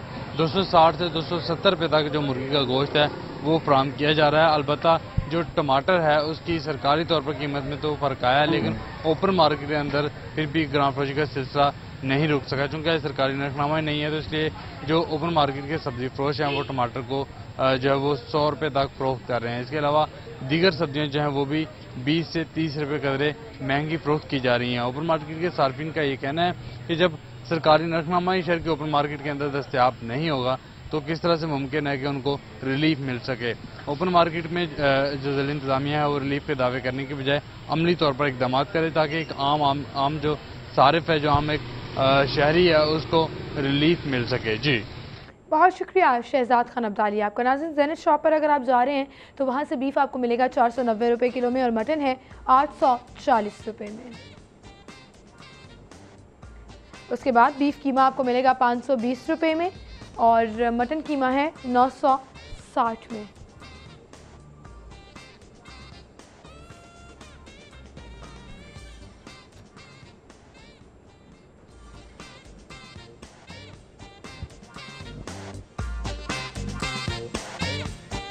गवर्नमेंट रेट के मुताबिक जिंदा मुर्गी आपको मिलेगी 152 रुपये किलो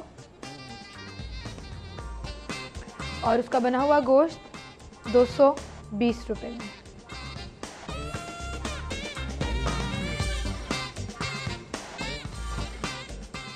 अंडे थोड़े से महंगे हो गए हैं जी। परचून से अंडे आपको मिलेंगे 82 रुपये दर्जन, थोक से 80 रुपये और गोरमे पर अंडे अवेलेबल हैं 81 रुपये में।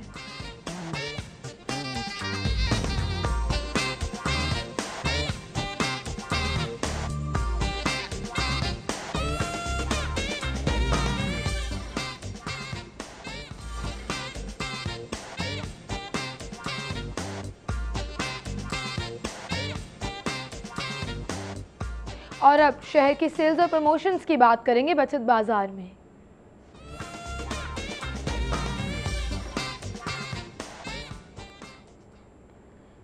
जी, बचत बाजार में सबसे पहले चैन 1 पर सेल लगी है जी। 40% तक आपको डिस्काउंट मिलेगा। जाकर शॉपिंग करें और अपने आधे पैसे आप तकरीबन बचा सकते हैं।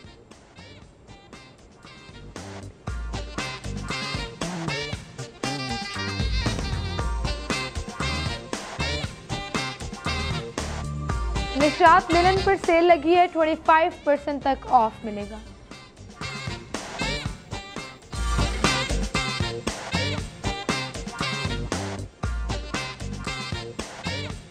जी, हाइपरस्टार में हुआवे मोबाइल है जी Y6। इसके साथ आपको फ्री गिफ्ट वाउचर मिलेगा जो 1000 रुपीज़ तक होगा। 16 GB मेमोरी कार्ड होगा। रिटेल प्राइस है 13,999, प्रमोशनल प्राइस 13,990 रुपीज़ और वाउचर जो है वो साथ में एज अ गिफ्ट मिलेगा। दूसरी चीज़ है जी सूफी स्पेस नगेट्स हैं 800 grams, retail price 485, promotional price 399। आप 86 रुपीज़ जो है इसमें बचा सकते हैं। ये तो थी सेल्स और प्रमोशंस जिसमें आप पैसे बचा सकते हैं। दूसरी जानिब मौसम की बात करेंगे और शहर का मौसम जो है वो इस वक्त खुशगवार है। मुख्तलिफ इलाकों में हल्की बूंदाबांदी भी हो रही है। दर्जा हरारत की बात करें अगर तो सुबह 6 बजे के करीब दर्जा हरारत 35 डिग्री सेंटीग्रेड रिकॉर्ड किया गया। 9 बजे 38 डिग्री सेंटीग्रेड और 12 बजे 36 डिग्री सेंटीग्रेड।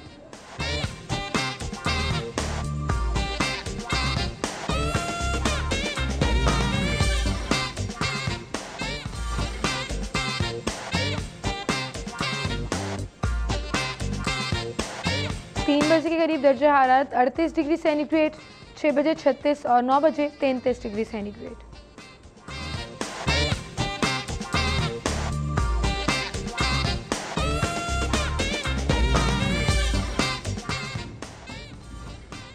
मौसम की सूरत हाल इस वक्त बाहर क्या है और प्रेडिक्शन क्या की जा रही है, इकरा हमारे साथ मौजूद है, उनसे जानेंगे।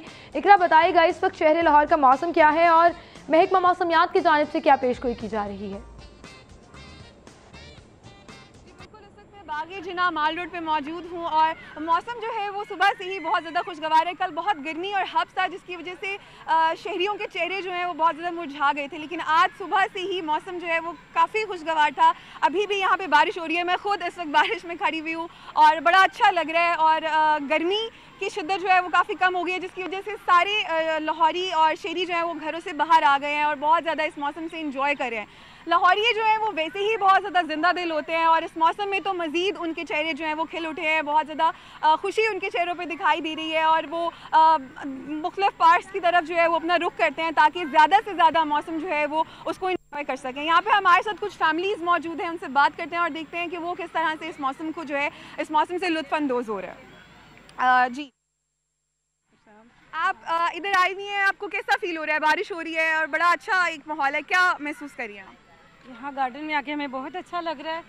ईद का चौथा रोज़ है, 3 रोज़ बहुत गर्मी रही है शदीद, आज चौथा रोज़ है तो आज बारिश हो रही है। हमने बच्चों को लेकर गार्डन आए हैं कि बच्चे एंजॉय करें मौसम और बच्चे यहाँ आकर खूब खुश हैं। और ये इतनी गर्मी के बाद ये गॉड गिफ्ट है कि अल्लाह ताला ने हमें इतनी अच्छी बारिश, इतना अच्छा मौसम दिया है, तो हम सब यहाँ बहुत खुश हैं, बच्चे एंजॉय कर रहे हैं और ये सब के लिए बहुत अच्छा और खुशी का दिन है। मैं अल्लाह ताला से उम्मीद करती हूँ कि अगले जो रोज़ हैं इस हफ्ते में ऐसा ही मौसम रहेगा प्यारा जो कि हम इंजॉय करेंगे। जी बिल्कुल, कुछ और लोग भी हमारे इधर मौजूद हैं, उनसे भी बात करते हैं और देखते हैं कि वो उनका इस बारे में क्या कहना है। जी सामने कैसा लग रहा है आपको यहाँ पे आकर? अच्छा लग रहा है बारिश में। सुबह से हम घर से निकले हुए हैं कि बच्चे कह रहे थे भाई चलें, बारिश हो रही है। कल तो बहुत गर्मी थी और आज बहुत अच्छा लग रहा है। अच्छा, कुछ बच्चे भी यहाँ पे हमारे साथ मौजूद हैं, उनसे भी बात करते हैं और देखते हैं कि वो किस तरह से बारिश को एंजॉय कर रहे हैं। अस्सलाम वालेकुम, कैसा लग रहा है बच्चे आपको? बहुत अच्छा लग रहा है, मज़ा आ रहा है और कल बहुत गर्मी थी, आज बारिश भी हो रही है, बहुत मज़ा आ रहा है। बिल्कुल, बच्चे जो हैं वो बहुत ज़्यादा इस मौसम को एंजॉय करते हैं, ख़ास तौर पे क्योंकि बारिश होती है, बारिश बड़ी अच्छी लगती है बच्चों को और ख़वातीन भी यहाँ पर हैं, फैमिलीज़ आई हुई हैं और वो सब कह रहे हैं कि गर्मी की शिद्दत में कमी की वजह से बहुत अच्छा लग रहा है। अल्लाह की नेमत है कि आज बारिश हो गई है, बहुत अच्छा मौसम हो गया है और एक बड़ा सूदिंग इफेक्ट जो है वो इससे मिल रहा है क्योंकि आप चारों तरफ जो है वो बादल साफ़ है, सारा कुछ साफ दिखाई दे रहा है, फूलों के रंग भी जो हैं वो बहुत ज़्यादा खिल उठे हैं, जिसकी वजह से एक बहुत आंखों को देखने में बहुत अच्छा सा और सूदिंग इफेक्ट मिलता है।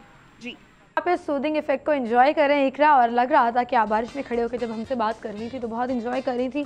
फैमिलीज़ भी ख़ास तौर पर बच्चों के साथ बाग जना में मौजूद थी और वहाँ पर उसको एंजॉय कर रही थी। तो आई होप कि ये जो नेमत है ये नेमत ही रहे, किसी के लिए जहमत ना बने और इस तरह से मौसम खुशगवार रहे, गर्मी का ज़ोर कम रहे और लोग जो है वो इसको भरपूर तरीके से एंजॉय कर सकें। आगे बढ़ेंगे, अगला सेगमेंट शामिल करेंगे और गैर मुल्की करेंसी रेट्स आपको बताएंगे माल के हाल में।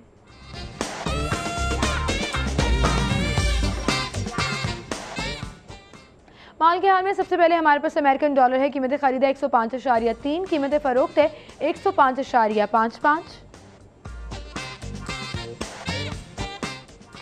नेक्स्ट है हमारे पास पाउंड स्टर्लिंग, कीमत खरीद 140.1, कीमत फ़रोख्त है 140.8।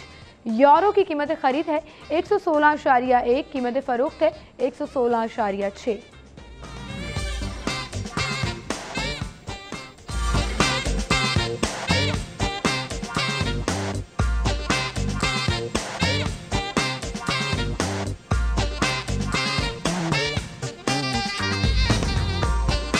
यूरो की कीमत खरीद आपको बताइए। उसके बाद सऊदी रियाल, कीमत खरीद 27.4, कीमत फ़रोख्त है 27.55।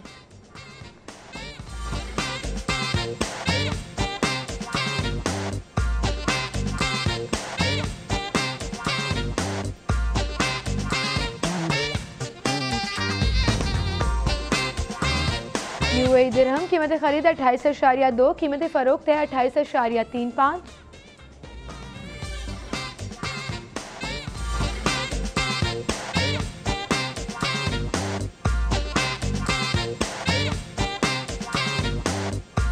कोयती दिनार कीमत खरीद 345, कीमत फ़रोख्त 347.50।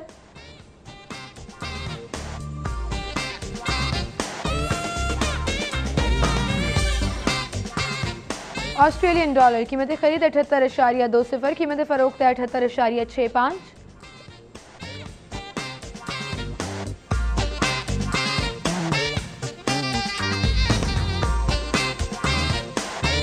जैपनीज येन कीमत खरीद 1, कीमत फ़रोख्त 1.03।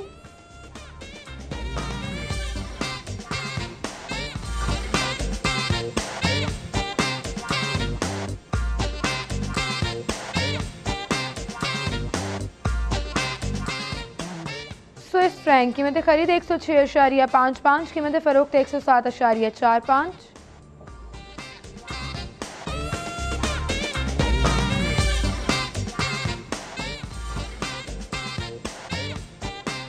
सबसे आखिर में कैनेडियन डॉलर कीमत खरीद 81.1, कीमत फ़रोख्त 81.65।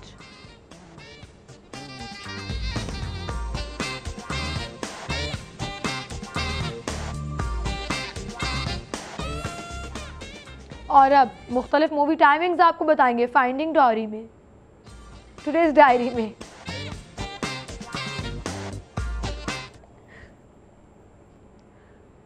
जी टुडेज डायरी मैंने कहना था, लेकिन उससे पहले मैंने वो मूवी बता दी जो कि बहुत ही क्यूट है और सिनेमा घरों की जीनत बनी हुई है। फाइंडिंग डॉरी 12:15 बजे लगी हुई है वोक टावर सुपर सिनेमा 3 में।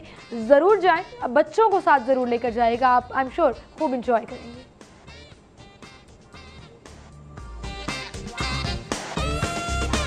उड़ता पंजाब 4 बजे, 9 बजे, 11:15 बजे वोक टावर सुपर सिनेमा 2 में, 4 बजे और 10 बजे शबिस्तान में।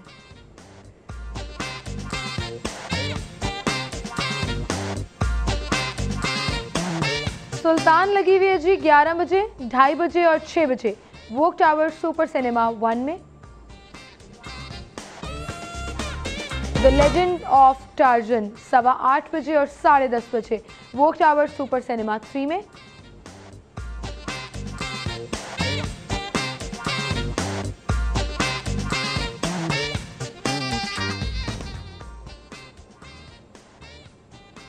Ice as collision course 3D 2:15 बजे वोक टावर सुपर सिनेमा 3 में। सिने स्टार में ये लगी हुई है 4:30 बजे।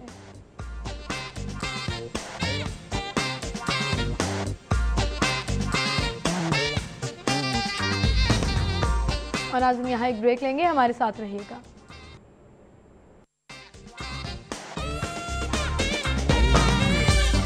वेलकम बैक नाज़रीन, और अब हम अपना सेगमेंट शामिल करेंगे जिसमें हम लाहौर की बात करेंगे और शामिल करेंगे मेरा शहर लाहौर।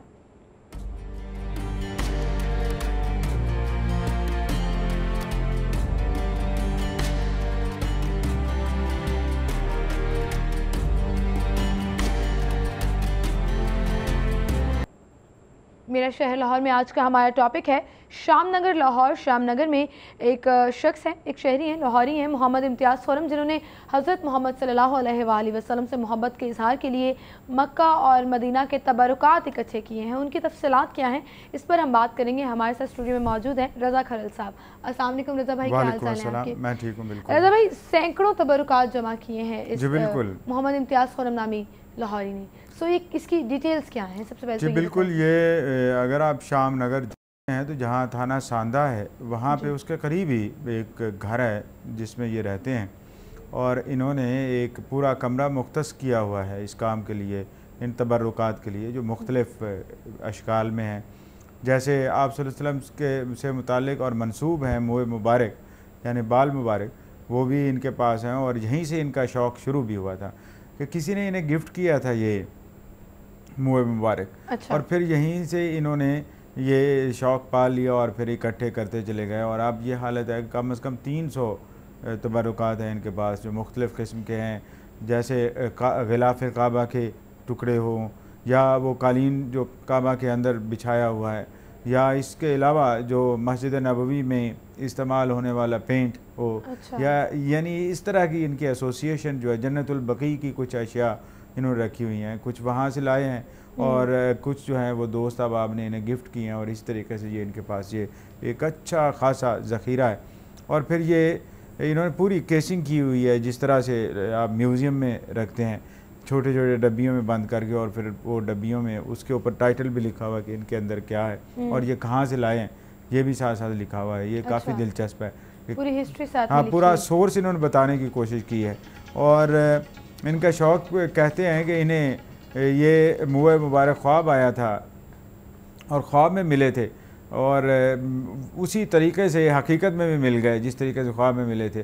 तो तब उन्होंने ये सोचा कि क्यों ना इनको जमा किया जाए।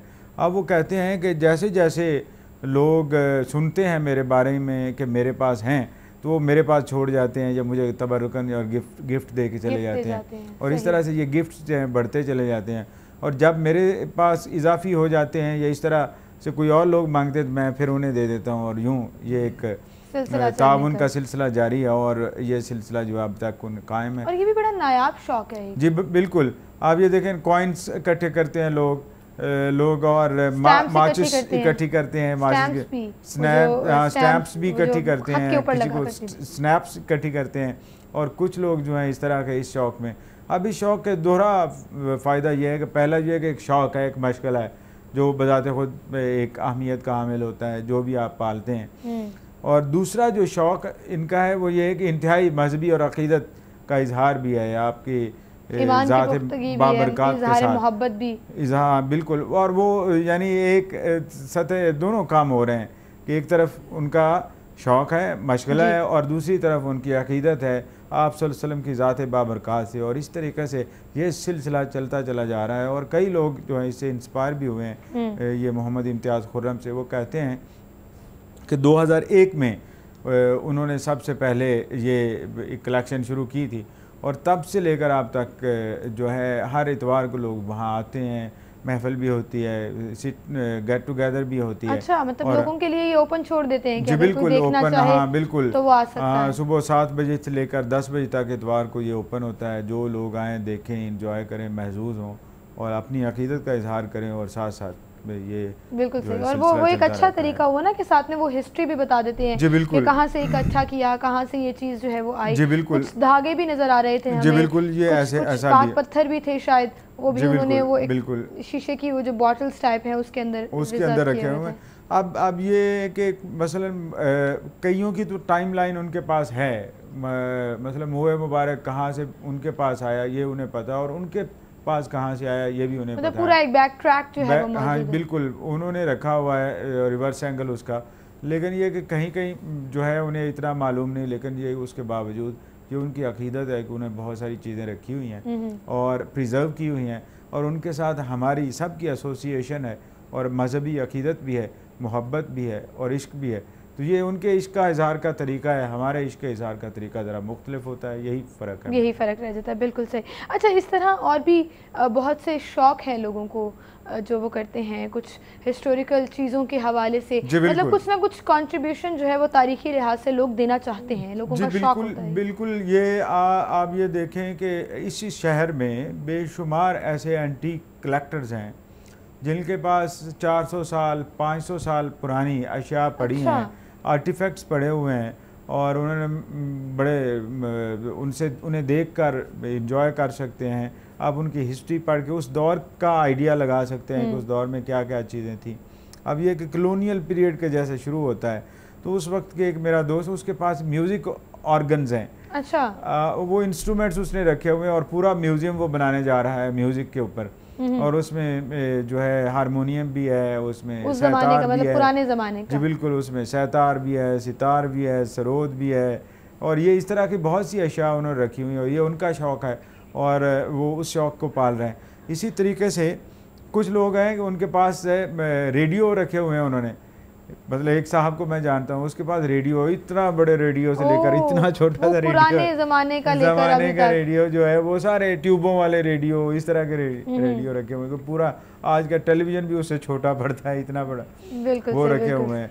अच्छा, ऐसा होता है कि जिनके पास इतनी पुरानी चीज़ें होती हैं वो महकमा औकाफ को या इस तरह के जो डिपार्टमेंट्स हैं, हेरिटेज डिपार्टमेंट है फॉर इंस्टेंट, उनको आगे से दे सकें या वो टेक ओवर कर सकें? हाँ, बिल्कुल। ये होता है कि ये अगर कोई एंटीक ऐसी उन्हें लगे कि ये ऐसी एंटीक है कि जिसकी हेरिटेज वैल्यू है और इसको अगर रखते हैं तो हिस्ट्री का कोई एविडेंस वो कलेक्ट कर पाएंगे, तो फिर ऐसा ही होता है कि वो टेक ओवर कर लेते हैं या खरीदते हैं? नहीं, टेक ओवर करते हैं और उसको कंपनसेट करते हैं मुताल्लिका फर्द को, फिर उसकी स्टेट की प्रॉपर्टी वो बन जाती है। अच्छा। मिसाल के तौर पर अगर आपको कोई सिक्का मिल जाए जो अर्ली मुगल पीरियड का हो या प्री मुगल पीरियड का हो या जो हिंदू शाही हुकूमतों का हो, तो फिर वो सिक्का जो है वो बजाते खुद इतना नायाब होता है और कामयाब होता है कि उसकी बेस पे कई हिस्टोरिकल एविडेंसेस इकट्ठी हो जाती हैं, उसके डिज़ाइन के ऊपर, उसके ऊपर जो इंस्क्राइब होता है, मटेरियल के ऊपर, उसके कलर के ऊपर,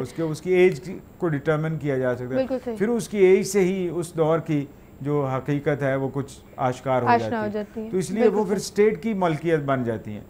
यानी ऐसे सिक्के जो मिलते हैं जो जैसे प्रीशियस स्टोन्स के हों या प्रीशियस कॉइन्स के, दूसरे मेटल्स के हों, यानी सोने के हों और इस तरह के हों, वो सिक्के हमेशा स्टेट की मलकियत हो जाती है, स्टेट की मलकियत रहते हैं। बिल्कुल सही। फिर कंपनसेशन क्या की जाती है? कभी कोई ऐसा वाकया आपके बिल्कुल वो आया या नहीं, मैं आपसे ज़रूर जानूंगी। एक ब्रेक लेते हैं नाज़रीन, यहाँ पर छोटी सी ब्रेक के बाद दोबारा हाजिर होंगे।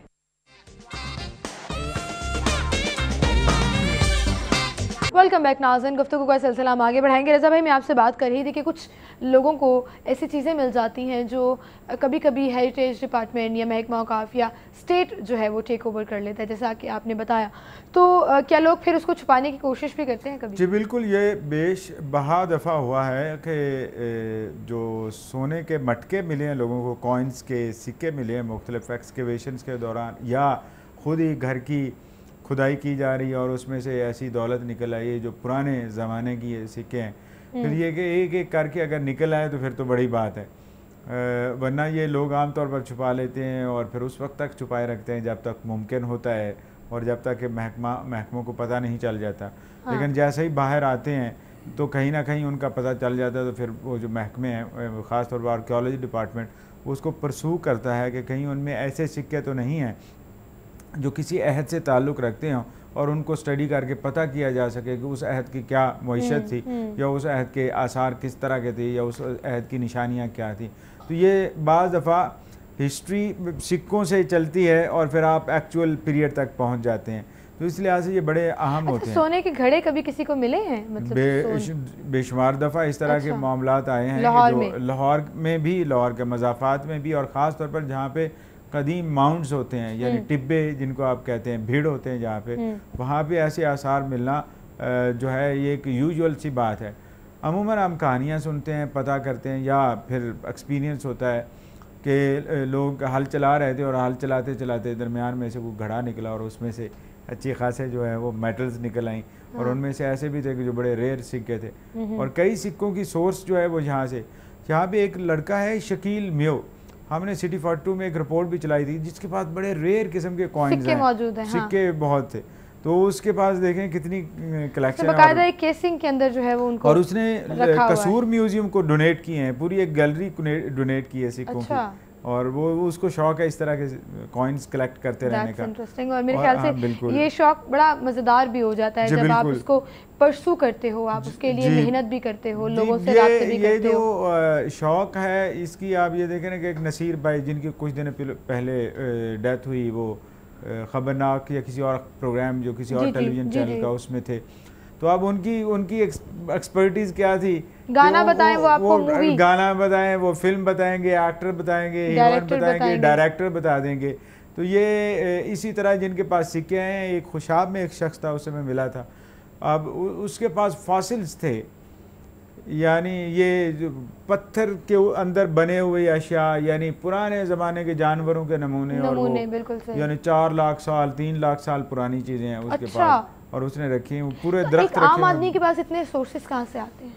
ये आ जाते हैं जिसको शौक़ जिस तरह का होता है। अब मुझे भी है थोड़ा बहुत, यानी कॉइन्स भी होते हैं मेरे पास इस तरह। जहाँ मैं जाता हूँ वहाँ के स्टोन्स इकट्ठे करता हूँ, वहाँ पे पॉटरी पीसेस इकट्ठे करता हूँ और उन पॉटरी पीसेस को एनालाइज करता रहता हूँ बाज़ औक़ात कि ये किस दौर से ताल्लुक़ रख सकते होंगे। अच्छा। ये डिपेंड करता है कि आप ये कि मेरे पास होंगे 2001 से लेकर ऑनवर्ड तो मैं भी कुछ ना कुछ इकट्ठा करता रहता हूँ। जहाँ भी जाता हूँ, जिस आर्कियोलॉजिकल साइट पे जाता हूँ, अगर वहाँ पे ऐसी कोई चीज़ मिली हो जो बिल्कुल बेज़रर हो, यानी आर्कियोलॉजी वालों की ज़रूरत ना हो, लेकिन वो मेरे लिए एक पीरियड बन जाती है और फिर वो इकट्ठी कर लेते। बिल्कुल सही। लेकिन कभी कभी ऐसा भी होता है कि स्टेट चीज़ों को ओवरटेक तो कर लेती है, कभी कोई चीज़ आपके पास मौजूद होती है और आप उसका ख्याल नहीं रखते। जैसे अभी ये ऑरेंज लाइन का जब काम हुआ तो वो एक संगे मील था जो दिल्ली तक, वो कहाँ गायब हुआ नहीं पता लगता। माइलस्टोन आप ये देखें, अब वो पड़ा है इधर जो ऑफिस है वासा का, उसमें अच्छा। जोनल ऑफिस में पड़ा हुआ है। लेकिन ये कि कमोबेश 6 महीने तक तो हम भी ढूंढते रहे कि वो कहाँ गया। यहाँ से अहम था कि लाहौर में इकलौता ये माइलस्टोन रह गया था जिसे अंदाज़ा होता था कि लाहौर से दिल्ली 311 किलोमीटर है। अब ये बड़ा रोमांटिक था, जो लोग उस वक्त ज़िंदा थे जब ये लगाया गया होगा, या उस वक्त के बाद के अदवार में जब उनकी अपनी यादें एसोसिएट करते होंगे कि लाहौर से यहाँ से दिल्ली 311 किलोमीटर, दिल्ली 311 मील है। इस तरह ये माइलस्टोन्स अब रह ही बहुत कम गए हैं। एक ये है, कुछ कोस मीनार हैं और वो भी घरों के अंदर जो है लोगों ने मदगम कर लिए हैं या फिर इनक्रोच इतना कर लिया है। वो कोस मीनार किसी ज़माने में निशानियाँ हुआ करते थे, निशानियाँ हुआ करते थे, बिल्कुल स्टॉप ओवर्स हुआ करता थे, उनके साथ सराय होती थी या घोड़े बांधने की जगह पौंड होते थे और वहाँ पे दरख्त वगैरह भी होते थे। और ये पुराने ज़माने के थे और 300-400 साल पहले का, खास शेर शाह सूरी के दौर से कहते हैं इनका ताल्लुक था जी।